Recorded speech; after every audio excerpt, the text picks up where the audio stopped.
There's an old saying among hunters and fishermen, your taxidermist should be your best friend. Everybody needs to know their taxidermist, know their work, know how he's mounting it.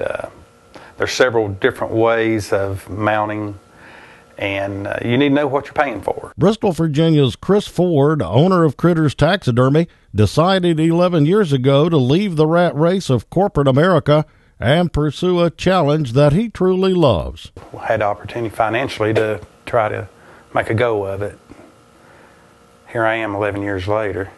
Not only does it pay the bills, but it's a pleasure to have a satisfied customer come pick up their piece and be very happy with it. I mean, it makes you feel good. Ford has done it all when it comes to taxidermy, but he says small animals offer him the challenge that he really likes. I like pretty much all of it, but I like doing small game.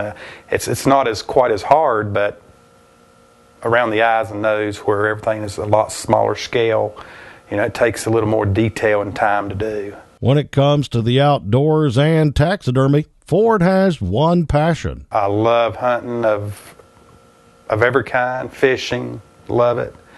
But I guess my passion and my addiction's deer hunting. Besides his taxidermy work, Ford offers up some very unique antler creations like lamps and candle holders.